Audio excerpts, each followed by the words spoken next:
All right, well, welcome back, everyone. Thanks for joining us again today, or if you're just joining us, we have our second presentation.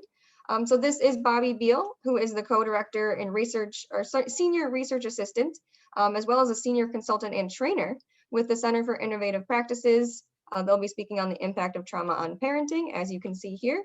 And I will let you take it away, Bobbi. Thanks for joining us. Thanks, Lisa. Welcome, everybody. I'm happy to be a part of this today. And as Lisa said, I'm with the Center for Innovative Practices over at Case Western Reserve University.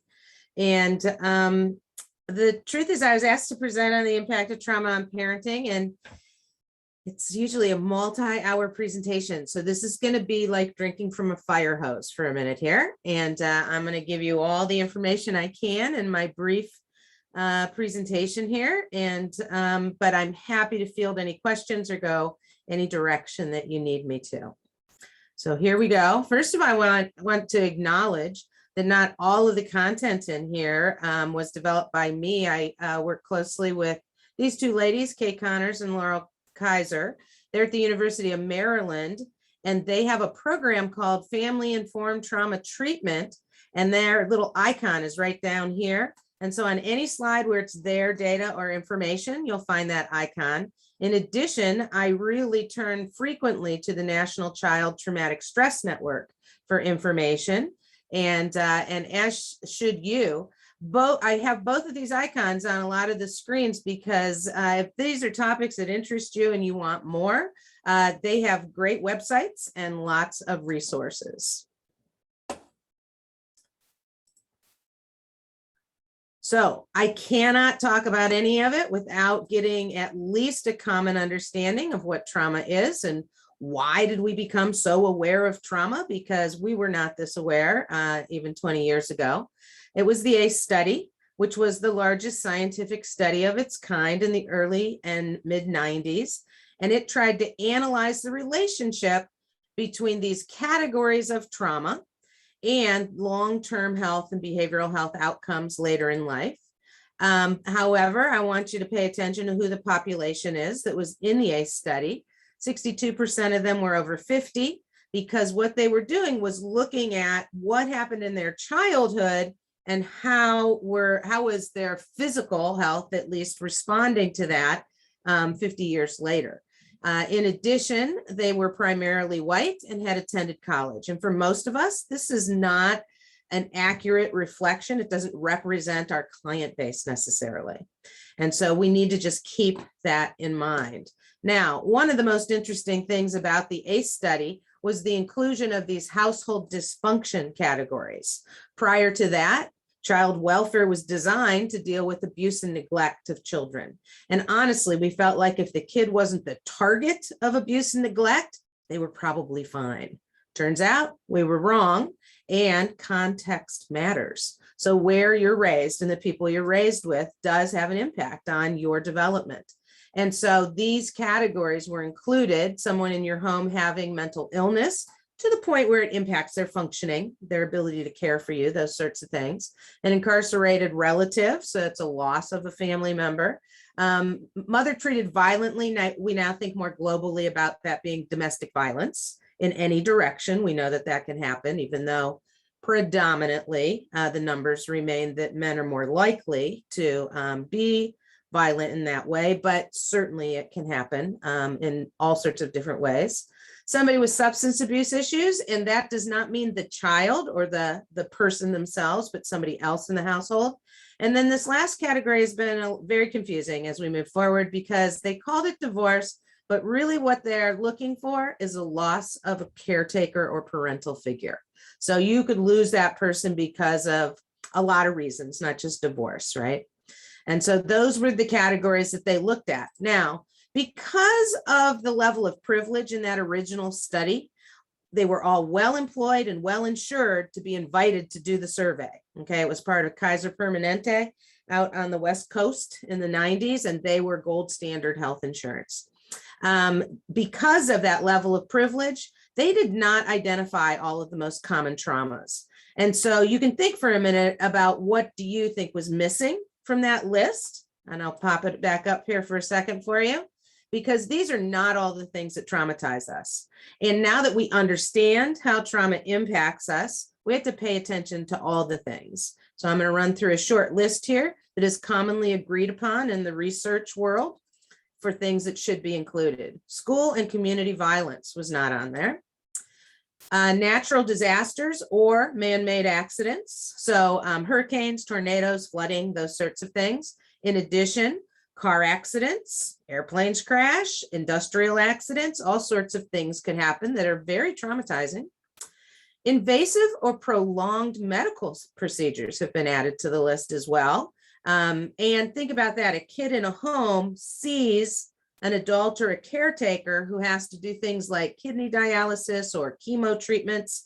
That's really feels pretty threatening. Not only are you worried, am I going to lose that person, but you're thinking, am I going to have that when I get older? And so those are unsettling and threatening feeling things. And we now understand very clearly that discrimination and oppression in any form is not an acute trauma, but a chronic trauma or traumatic stress, and that really most people have some version of that going on in their lives. And we would not be complete if we didn't say poverty. And poverty is kind of the linchpin of it all, because poverty itself is an ongoing traumatic stressor. And when you are impoverished, you have no ability to buffer yourself from all the other traumas. And so it becomes a gateway to allow other traumas to interfere with your life and your family. So we really need to think about the ACE study. And a lot of times they want to say, so count from 0 to 10, what's your ACE score? But it really ought to be at minimum 0 to 15. And these are pretty regularly included in the research now as you move forward. So trauma impacts everybody. And it impacts all of us right now because we're in a chronic traumatic stress, right? I just want to acknowledge that. Everybody take a really nice deep breath and a long, slow exhale, because we hold stress all day, every day. And we all have incidents like I heard somebody fumbling with their words just a few minutes ago. Make no mistake, that's chronic traumatic stress. And we need to really be aware of that. But what I would like to show you on this slide is how those triggers develop, because I think people have the wrong idea sometimes about what triggers people. And we want to avoid, it's part of being trauma informed. We want to avoid triggering people, including the parents and the kids that we work with. And so I want you to understand how they get developed. First of all, there's this marker in the research world that says if you have 4 or more of those categories, and remember, I've increased them to 15, and it still remains the same 4 or more. 4 or more categories disrupts how your neurodevelopment operates, how it functions, okay? And what that means is we used to think, well, it just messed you up. It made you different, but it's very specific how it does it. It's very specific. What it does is it keeps your stress response system hot, keeps it on all the time, which is why we need to stop and take a deep breath more often, okay? But the other thing that happens is what fires together wires together. So if you've got a lot of traumas going on in your life or in your life history, that's what creates your triggers. It's not just the trauma itself. So let's say I got mugged. And let's say it happened when I was a kid, because we're more interested in traumas that occur before the age of 30, not before the age of 18, like it said in the ACE study, but before the age of 30, because your brains are not fully developed. And yes, people want to guess it should be by 25, but it's really because women's brains are fully developed in their early 20s and men in their late 20s. So we average things, right? That's fine. But if a lot of trauma occurs to you prior to that fully developed brain, that's what restructures your neurodevelopment in your brain. And when you have a lot of those categories, you don't just have the trauma itself as the trigger. Like, let's say you were traumatized by a tornado. Well, that's going to freak you out then all throughout the rest of your life, for sure. Or we would all be traumatized by a very loud bang, okay? Because it sounds like a gunshot, that sort of thing. But what really happens and why people have so much triggering events in their lives is because while the trauma is occurring, your five senses are on fire. And so whatever you see or hear or smell or taste or feel, become aware of, those are all triggers. And so while you were being mugged, you were next to you saw the weather. That kind of weather could trigger you. You smelled a scent, a cologne, or the flower cart 10 feet away. The smell of flowers could trigger you. I mean, there's just so many things. So think about every single trauma having at minimum 6 different triggers, the event itself and all 5 of your senses. And so we get a lot of trigger buildup in our systems. And the problem is that makes us overinterpret threat. Because now when we smell flowers, we think, oh no, something horrible is going to happen. But are the flowers really going to hurt you? No, but you can't stop your brain from processing it that way. And so that leads to overreactions. So even if it's just a scent, and scents, by the way, are the worst. They are the most insidious, and they're hard for you to identify why you feel icky or dysregulated. But it leads us to overinterpret danger and overreact to things that may or may not be dangerous at all. Okay. And sometimes I think people think, oh, when you get triggered, it's about somebody trying to hurt you or repeat the thing that happened in the past. It doesn't have to be. It can be any one of those sensory inputs. When we overreact, people punish us. Let's face it. The way you overreact to trauma and triggers, honestly, just the way you respond, is to be more aggressive, more impulsive, and more self-centered.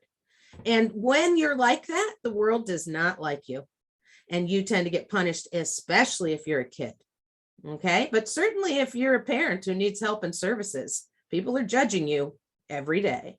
And when we punish what is essentially your brain's response to your environment, it exacerbates your shame that something's wrong with me, that I don't understand myself. I don't know how to protect myself or my kids. And it is a horrible, horrible cycle.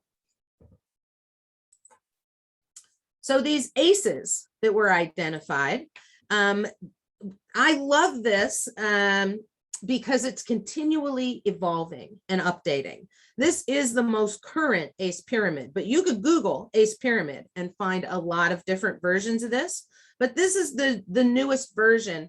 And I'll tell you real quickly here that it used to start right here with adverse childhood experiences as the bottom rung of the pyramid, but they've worked their way backwards, recognizing that social conditions like living in poverty and what's your neighborhood like contribute to your exposure to ACEs, right?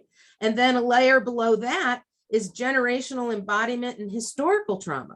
So we have obviously populations in our culture who have had historical trauma, African Americans in slavery, indigenous people, and trying to extinguish them basically, and the attempted genocide of Jewish people during World War II. So these are all things that even you could be generations removed from the actual events of when that happened and still have those stress markers in your DNA. And so we recognize that now. And I love the fact that it continues to evolve. The more we learn, the more they understand how it plays a role in what's going on. But what I'd like to look at next is this line up here, the adoption of health risk behaviors. So you have people who do or don't have cultural history of trauma. They also may have generational situations or social conditions that contribute to it.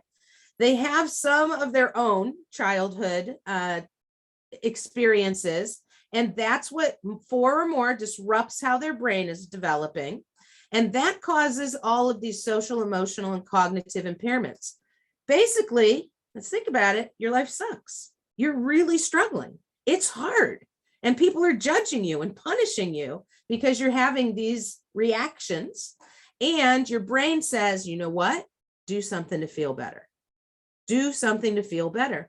And unfortunately, the things that make you feel better are not necessarily healthy for you.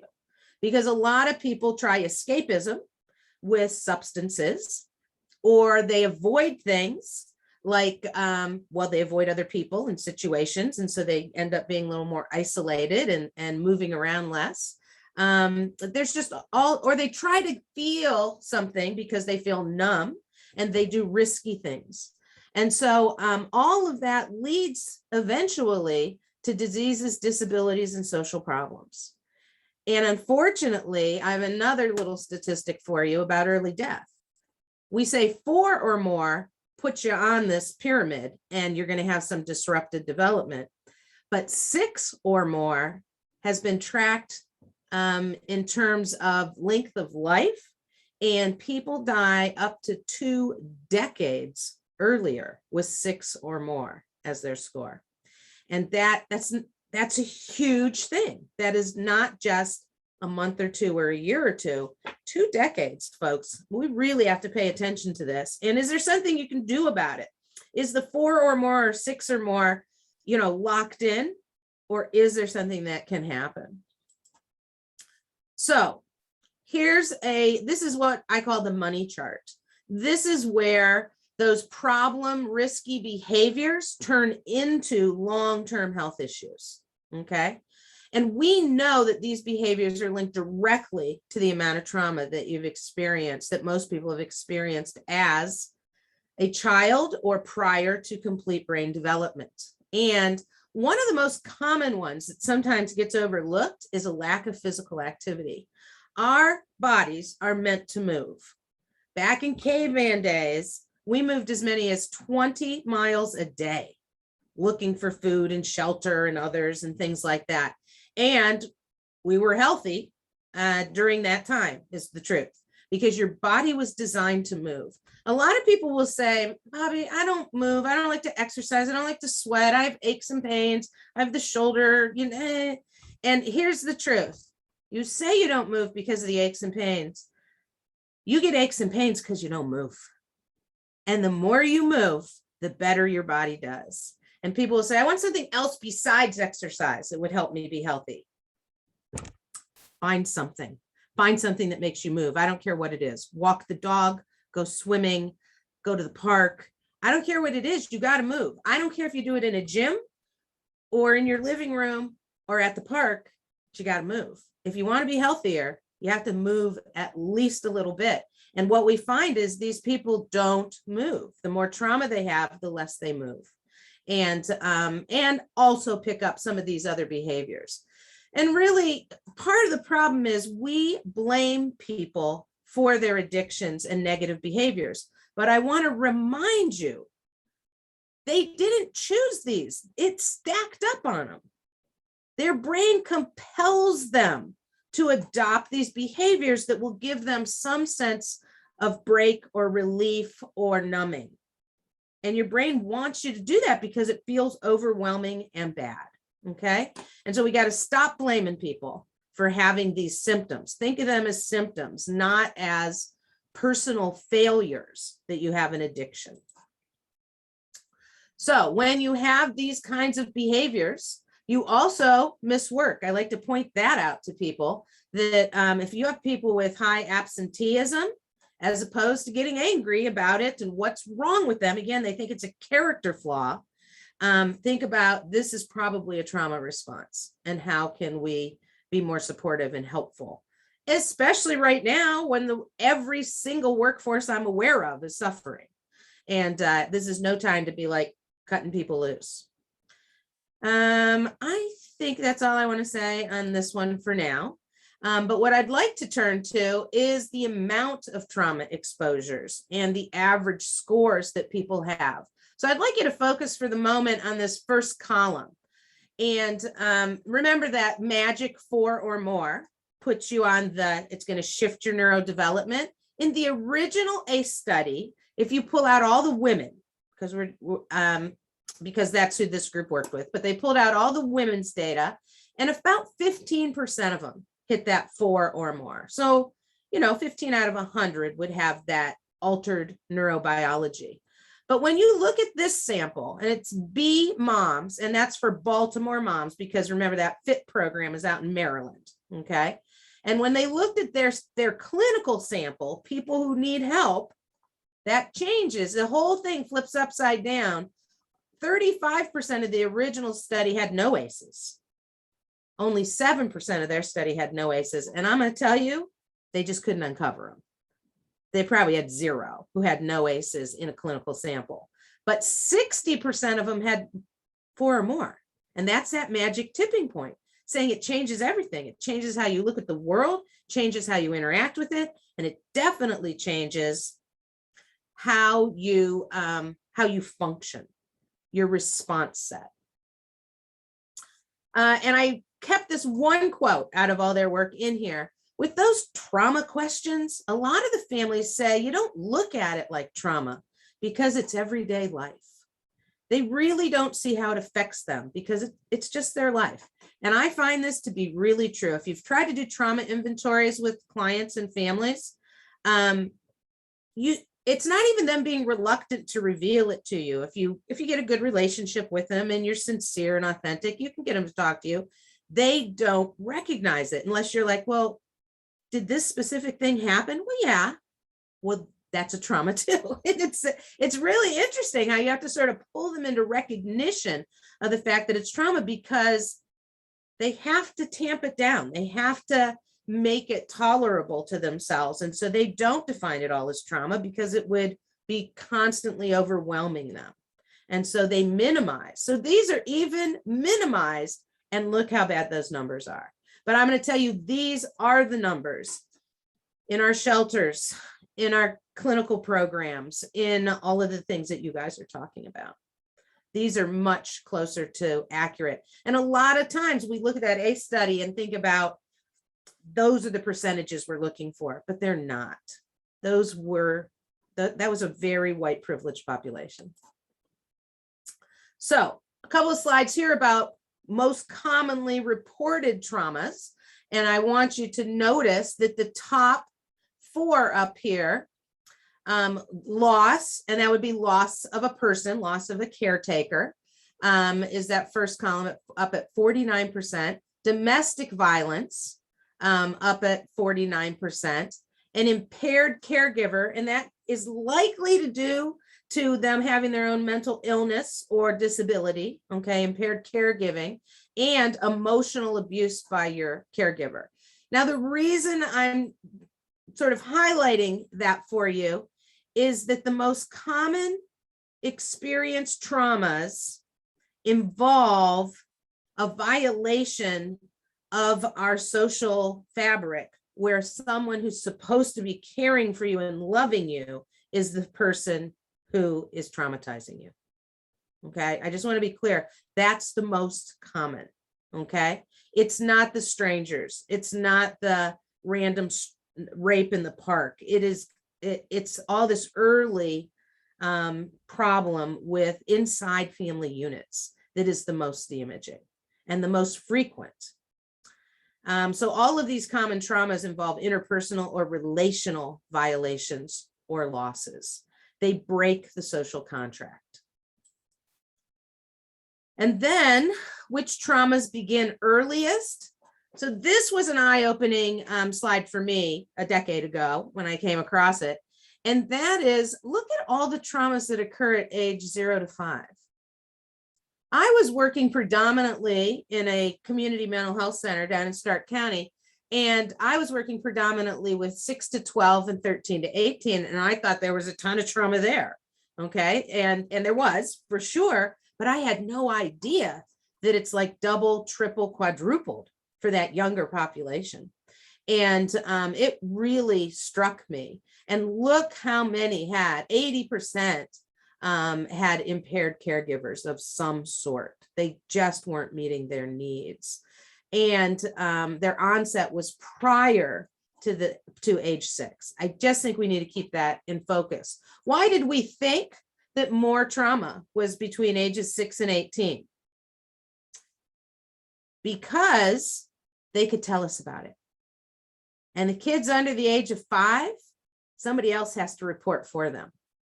And they're unlikely to report for them because they were the ones involved with the traumatizing stuff.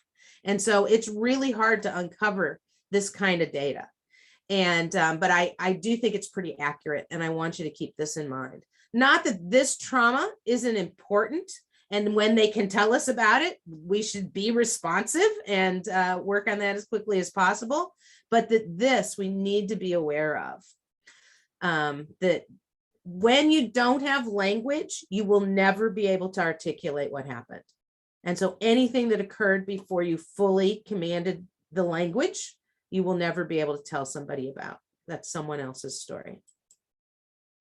So why do we want to focus on parents' traumatic experiences when all of this trauma happens to kids? Okay. Well, it's critical to focus on parents and the parent-child relationship. When parents have experienced trauma, especially when they were children, it absolutely affects their child rearing in both positive and negative ways. When helping children recover, parents need to be aware of the past and the present so they can provide safety and support their development.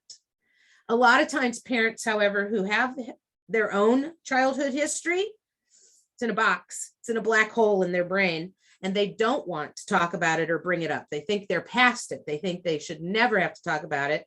And it's one of the reasons that some of the kids don't get services that they could and should get, because the parent is avoiding service providers looking into their brains and finding out that, oh, you had trauma too.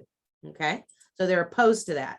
If parents could understand the past, though, they could change the future and work toward ending that cycle of trauma, but they have to be willing to acknowledge it. Building adult capabilities to improve child outcomes, a theory of change. This is a video link, which I do not have time to show you, but it is in, I'm going to send it to the folks here so that you can see it. It's like less than 10 minutes for sure. Might even be less than 5, but it really, for me, ties together why we have to help the adults.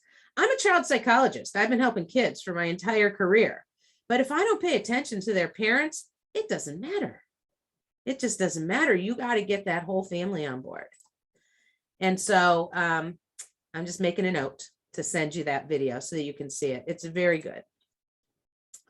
The relevance of parent trauma. Well, first of all, there's a super high occurrence between child and parent trauma episodes. If you have a highly traumatized parent, then the likelihood that your kid, their kid is exposed to more trauma it's really highly correlated. Parents' trauma impacts their parenting in a lot of ways, and I'm just going to run through the top 6 or 8 of them. First of all is attunement. If you're a parent, I bet you know the difference between your kids' cries. You know the angry cry, you know the tired cry, you know the hungry cry. That's attunement. That's because you literally feel the things that your kid is expressing in their cries. And that's when we tune in emotionally to our own kids. But parents with a lot of trauma don't like to tune into other people because it makes them feel distressed. And so they often don't recognize those sorts of needs through attunement the way most parents or good caretakers. You don't even have to be the biological parent to be attuned to others. You all know great teachers who tune into their students and their kids. You've all tuned into other people. And so that's a really low incidence skill in people with significant trauma. It also, of course, impacts their child rearing practices. Sometimes they'll replicate child rearing practices that happened to them, even if they don't like them or thought that they weren't good, but they're just sort of on autopilot doing, well, it happened to me. You've also heard this, I'm positive. They hit me as I was growing up and I'm okay. I would argue that no, you're not. If you think that that's an okay thing, then that right there tells me that that's a bit of a problem. And so they do child rearing practices that we really have evolved from and have come up with different ways to do, or their protective capacity is different. Sometimes, and this could go 2 ways. They could either be overprotective because they know there's a lot of trauma out there in the world, and so they get isolated and won't let their kid out to do anything, or I survived, you're going to survive, go. And they don't protect them at all from any of the threats out there. So it tends to be over the top in either direction. There's a risk of maltreatment directly from them because that was what was modeled from them and for them. And they lose their temper, let's say, and they don't have other skills. They don't know other ways to deal with it. Risk of child disorders. And we're going to look at a little slide that talks about how things cross over the generations and families. They're not great at advocacy, help seeking, or participating in child treatment for the reason I mentioned earlier. They're afraid you're going to get wise to the fact that they have problems, and they don't want that. They don't want you to recognize that. And so it really hurts our treatment outcomes, because it's not that our treatment isn't working. It's that they're afraid of us in our treatment sometimes, and they disengage from the process. So parents' traumatic experiences lead directly to childhood ACEs because of attachment and relational issues. The parent-child relationship is central to healthy development and functioning. So when they can't, because of the things I just listed, they don't have as healthy or strong an attachment with their own child. And that child is developing a limbic system and learning those things from those parents. And there's plenty of research around this. Also, it leads to child ACEs because of the increased uses of substance in these homes and their own mental health problems. Again, here's a few statistics for you. More than 12% of youth live with a parent with alcohol and drug problems. And I'm going to tell you, these are pre-pandemic numbers, and everything's increased. And adults with psychiatric diagnoses are equally as likely to be parents. There was this myth for a while that if they're really mentally ill, if they have schizophrenia and they really have trouble functioning, they just won't have kids, or they don't have kids. And that's not in any way true. That was a little fantasy, I think, that people had. And in general, they have an increased risk of child maltreatment and poor outcomes. Let's take a look at how that happens. This is a slide that, let's start from the top with generation one, and you have somebody who suffered from child abuse in their home. As a kid, they are likely to exhibit some problems, right? Maybe aggression, because we know that, remember, that's one of the ways, more aggressive, more impulsive. Aggression and conduct problems might pop out, might be more internal, and they have some depression and anxiety, might even rise to the level of a PTSD sort of diagnosis. And school is a bit of a problem for them because they're focusing on survival, and school would like to focus on academics. And that's a conflict for a kid who has a lot of trauma. And so as they grow and become adolescents, several things happen. They feel lousy because they have trouble making friends. They have trouble doing well in school. They are not parented well or feel that warmth in the home. And so they're likely to drop out of school and to try substances themselves at very young ages. We're talking 8 to 11 young ages, okay? In addition, they haven't gotten rid of the depression and anxiety about how their life is going. And unfortunately, they are suspect to be re-victimized. They do not have appropriate boundaries, and no, the parents are not protective enough of them. And so they end up in situations where they experience additional traumas. And then as an adult, that original abused child can have this green line of problems. Substance abuse probably hasn't gone away because, again, it makes you feel better for a few minutes. Poverty, because they dropped out of school and they have addictions and they struggle with relationships. They are something like 3 or 4 times more likely to have postpartum depression when they have a kid than anybody else. And because of that re-victimization, they often are involved with people who don't treat them as well as they should or could. And so domestic violence is not unusual to be a part of what's going on. And do we really expect they're going to be great parents with that history building up behind them? And then in comes the next child, the next generation. And so this child starts with an ACE score of 3 or 4, and they just were born yesterday. And so it is really difficult to climb out of that. Let's shift gears for a minute. I'm trying to keep an eye on my time here and think about parents' reactions to trauma. And remember what I taught you about reactions to trauma and how all the things trigger you. Okay, it's not just abuse itself, it is all the senses. So it's not just parents, but everyone responds to trauma. And when we do, our survival skills kick in. Okay, it activates our stress response system when we feel threatened, and our survival skills kick in. Now that's fine because they're intended to help us escape or deter perceived threats. Okay, so things that are threatening to us, we want our survival skills to kick in. If something's threatening me traumatically, I do not want to say, I think I'll call a meeting and talk about what I should do in this situation. No, your stress response system kicks in and it knows what to do to save your life. That is its only job, to save your life or alleviate pain or distress caused by that inescapable threat. Okay, so that's what it's designed to do, and it will do it. Unfortunately, it looks like aggression, impulsivity, and self-centeredness. Now, you probably know these, and you were even taught about them in a developmental class at some point, because this is your fight, flight, and freeze response. But it's not as simple as fight, flight, and freeze. First of all, especially in children, they're combinations of responses.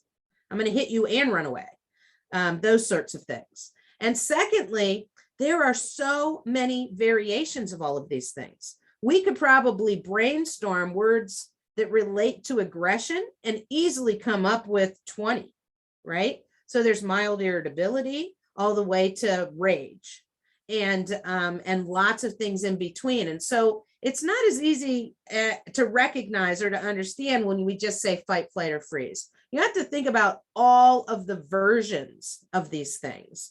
And they are difficult for us to identify, but that's why we punish them. We don't recognize them as a stress response. We recognize them as really bad behavior. We have to start thinking of survival skills or stress responses as ways that any reasonable person would act in order to escape a threat or alleviate pain.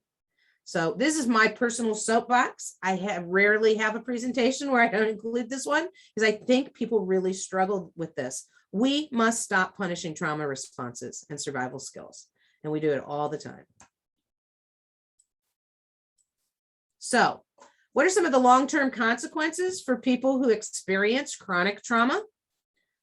They may not be able to solve problems as well as others. That's because they have that automatic reaction. They get stuck in that trauma response system, that stress response system, which is an automatic response. You don't get to stop and think about it or call your meeting. And so you don't get the opportunity to problem solve. They probably can't concentrate. And so they're going to do poorly in school and work. And if I could see you all and say, raise your hand, if you have had problems concentrating in the last year and a half, you understand how hard it is when you're under chronic traumatic stress, like a pandemic, to do your best. Your brain is fuzzy. It jumps around. It's really difficult to sustain concentration. I'd be surprised that if you can easily stay online all day and take in all this information, because it can feel overwhelming and your brain just checks out. You might have lower levels of empathy because it's like, well, my life was hard. I don't have the energy to feel sorry for you and what's happening to you because I have so much going on.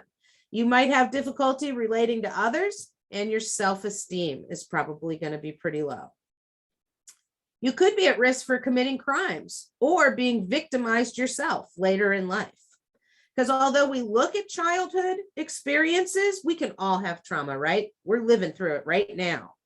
The reason we look at kids is because of that neurodevelopment and that underdeveloped brain. In general, highly traumatized people don't trust that anybody else is going to protect them. And they see the world as a threatening place. They also don't believe in themselves. They don't believe they can handle themselves or their own lives effectively. And they are constantly alert. You can call it hypervigilant, right? Because of their dysregulated nervous system. The slightest thing, remember the smell of flowers, can get them feeling dysregulated. So let's look some more at how that affects their parenting. So when they asked, this is back to that study, notice that I'm looking down here at that FIT model and then CTSN. When they asked mothers, have trauma experiences affected you as a parent? Yep, I know I have bad parenting skills. I'm sure that they did, but I just don't know how. It made me very nervous and very protective. Yes, but I don't want to talk about it. That might be the most common one. It makes me sad. I'm depressed. I don't know what to do about it. Yep, I have no patience. Probably chronic. There's the person who answered this has this not uncommon symptom of chronic irritability. And finally, yeah, and I hate my life. There are way more if you delve into the responses and find those things online. There are a lot more responses, but I found this poignant. I was like, geez, no wonder these women in particular, because they were looking at mothers, struggle so much. They've had bad experiences. They're struggling to do the right thing with their kids. And this is what they feel like. So parents' responses also include that they underestimate their own kids' exposure to violence.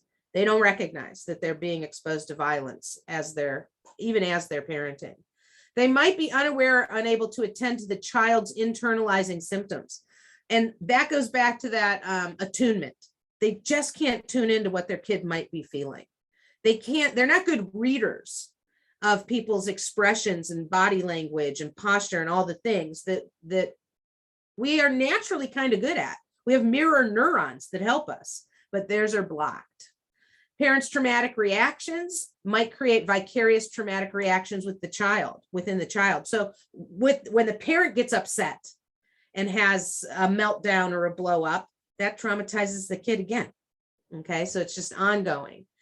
And then finally, the parental history of trauma and all the symptoms that go with it: dysregulation, disturbed relatedness, changes in self-perception and consciousness, distortions, changes in your personal meaning. What's your meaning in the world?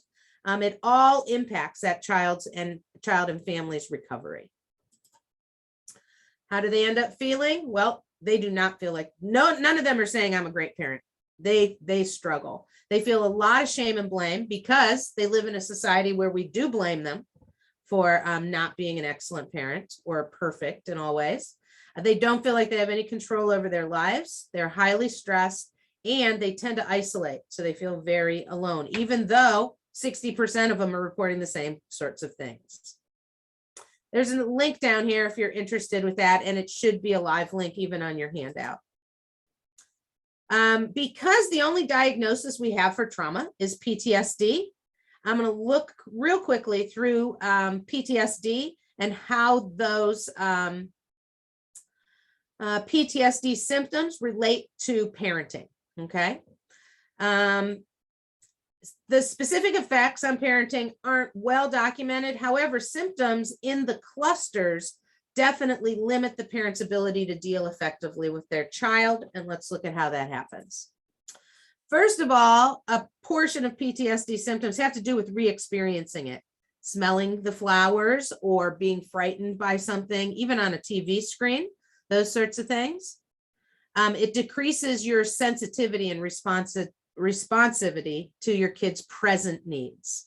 Because when they have a need, it makes you think back to your childhood of when you had a need and it wasn't met, or it was met inappropriately.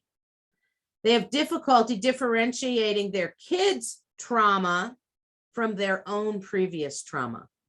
Right away, they're getting so triggered that they can't focus on the fact that the kid's saying, Mom, somebody hit me at the bus stop and took my money, and they're flashing back and can't pay attention to what the kid is bringing them.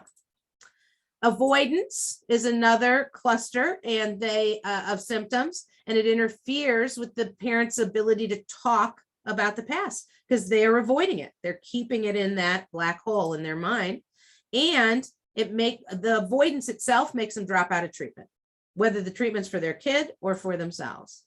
They have negative alterations in their cognitions and their mood, how they think about things and how they feel, and that alters your worldview. They see everything as dangerous and threatening, including people who might try to help, and they withdraw. And finally, they are very aroused. When you're chronically in that stress response system, they're very aroused, and it makes them irritable. This is a super common symptom, irritability. And they tend towards harsh and punitive discipline, unfortunately, which we know better now, but they can't seem to break that habit, as it were. So how does their caregiver's mental health affect their parenting? Your brain development relies on two things: your experiences and your interaction with an attentive, caring adult. And when that's not happening, it's a problem. Depression lead to all sorts of, to your caretaker not being available to you.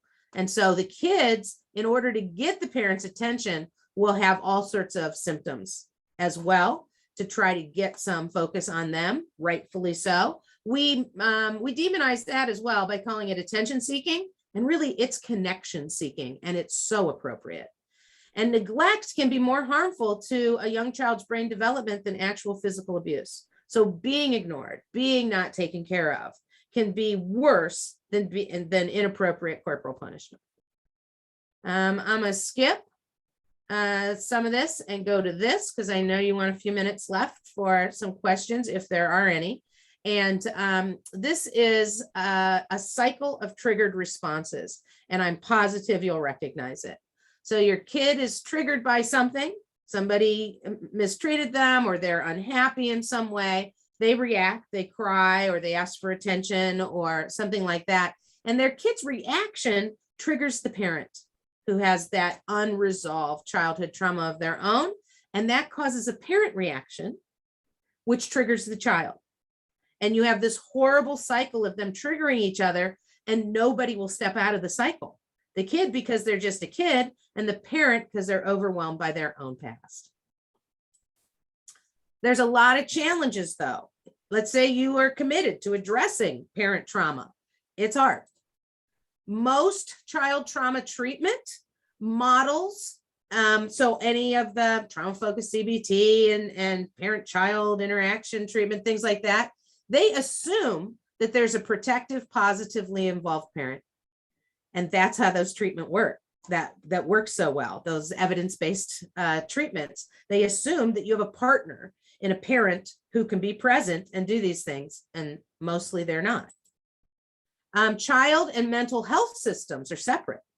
And so child providers, I was a child provider, and I did work with adults as parents. I did not work with them as individual clients and with their own histories. Or if I'm in the adult mental health system and can do that, I tend to ignore all the family and parent stuff and just focus in on your issues as a person.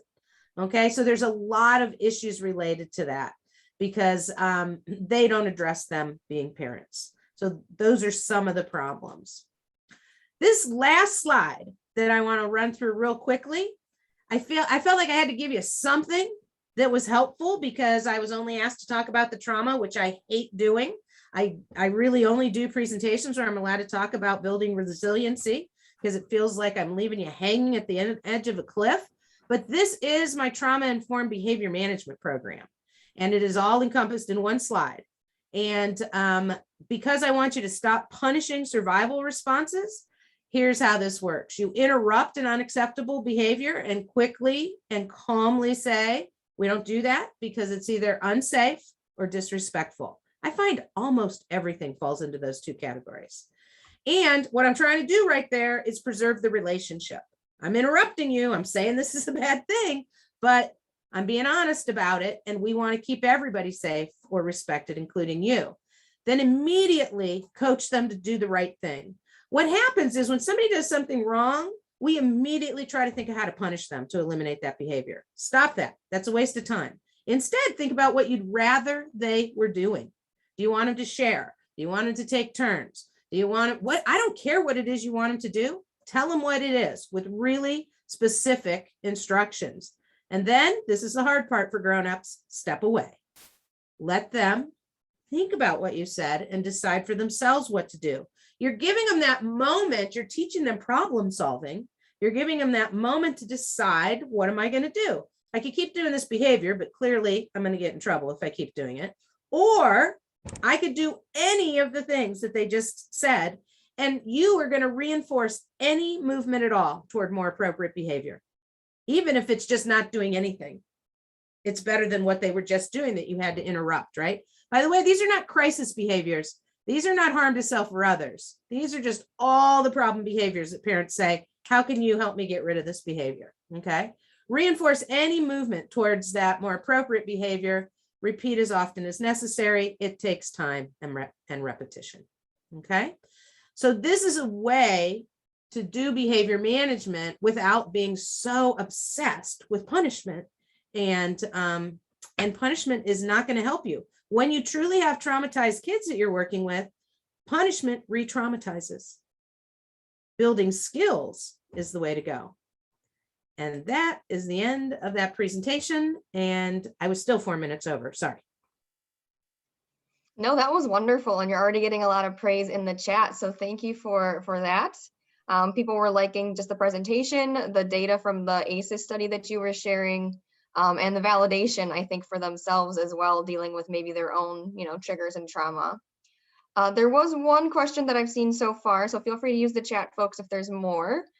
Someone asked, how does stress experienced by a pregnant woman impact the developing child in the womb? It impacts for sure. So when you get stressed out, it fires off certain kinds of neurotransmitters. Everything that happens in that woman's body is happening in utero. They are you are them. It is truly an enmeshed relationship. And so when you get stressed, they feel that stress. They feel that, and they have, they have monitored like distressed fetus kind of things, but we didn't have that kind of capability to do that monitoring clinically. And so here's what I want to tell you that might ring for you is that it is not uncommon to be stressed out at the end of the workday when people are coming home from work and school and somebody's supposed to be making dinner and there's homework to be done and bedtime's going to be a struggle. And for most families, that's the most stressful period is between 4 and 7. Okay. And if you're pregnant and you're being stressed out during that time, and when your baby's born, and that's when they're fussy, that's the proof that they were with you while you were stressed during that time. I can't tell you how many young mothers will say, why is my baby so fussy in the afternoon? Well, that's because that's when your stress levels went up and they are conditioned to follow your patterns. All right, that was kind of like a shock. It makes complete sense though, something to think Doesn't about. it? When we think about it, it does make sense. A follow-up question, do the stress hormones released by the mother cross through the placenta? Yeah. So I am not a neurobiologist, but I want to tell you, yes, that's my understanding, but I can't point to any specific source that will back me up on that. I'll think about it, but that is my understanding that yes, that's what's happening here. All right, then someone else just recommended, there's a great book called The Sacred Womb for all folks to know about. Otherwise, just some more praise for you. So thank you so much, Bobbi. That was wonderful. Thank you for shortening it for us. So I'm sure we would all love to see the full version as well. You're very welcome. Thanks for having me. All right, well, we have a couple of minutes until our next speaker. So if you need to take a break, go ahead and we will be right back.